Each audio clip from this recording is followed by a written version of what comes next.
आपने सर एक भविष्यवाणी की थी कि ममता दीदी को कोई टस से मस नहीं कर पाएगा। आज आपकी भविष्यवाणी गलत साबित हो गई। आपने कहा था ये दिमाग है, ये मशीन है, आप लिख के ले लीजिए। अब बताइए मैं उस पेपर का क्या करूं जो आपने लिख के ले लीजिए, शब्द जो लिखे थे उस पेपर का क्या होगा? बीजेपी तो आ गई बंगाल में। आपको हैरानी होगी, आपने तो 2-3 दिन पहले शायद हमसे पूछा है। मैंने अभी 12 बजे फेसबुक पोस्ट किया है, सरकार ममता बनर्जी ही बना रही है, अभी 12 बजे। और उस पर खूब चल रहा कमेंट, स्क्रीनशॉट ले लूं क्या, फला कर दूं, ये वो। और देखिए जो मैंडेट है उसको तो एक्सेप्ट सबको करना पड़ता है, डेमोक्रेसी है, लोकतंत्र है।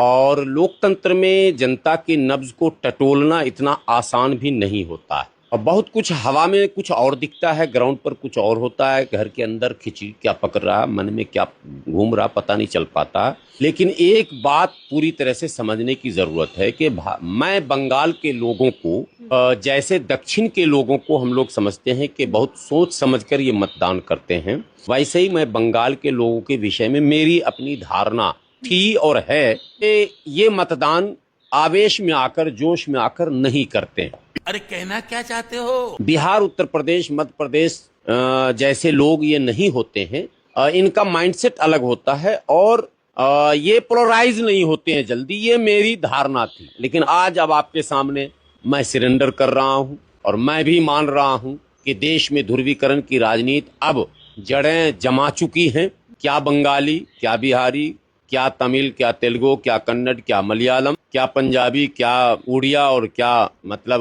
भोजपुरी, अब सब जगह एक ही बात है कि भैया अब्दुल के नट को टाइट करना।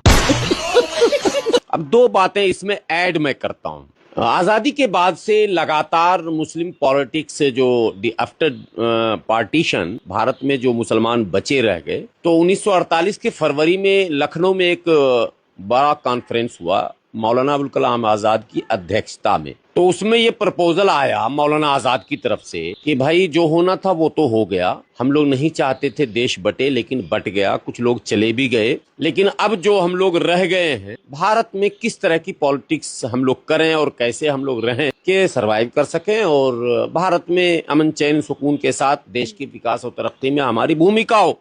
तो उस बैठक में मुस्लिम की तरफ से जो सबसे बड़ा संगठन था वो था जमीयत उलमाए हिंद। जमीयत उलमाए हिंद ने तब भी ये प्रस्ताव दिया था कि नहीं, हम लोग कांग्रेस की पॉलिसी के साथ खास करके सेकुलरिज्म को बचाकर, सेकुलर ढांचे को बचाकर, और एक साझी विरासत, एक शब्द है भारत, साझी विरासत को लेकर साथ चलेंगे। ये मौलाना साफ झूठ बोल रहा है। सेकुलर शब्द इमरजेंसी के बाद प्रबलम में डाला गया था, ना कि 1948 में सेकुलर शब्द था। और रही बात ध्रुवीकरण की, तो ध्रुवीकरण की जब इसे याद नहीं आई, शुरू से लेकर और आज तक एक मुश्त होके बीजेपी को ना देकर दूसरी पार्टियों को दिया जाता है, तो ध्रुवीकरण नहीं होता। लेकिन जैसे ही हिंदू एक मुश्त होकर वोट करते तो ये ध्रुवीकरण हो जाता है। ये है इन लोगों की दोहरी मानसिकता कि साड़ा कुत्ता कुत्ता और त्वाड़ा कुत्ता टॉमी। वाजी।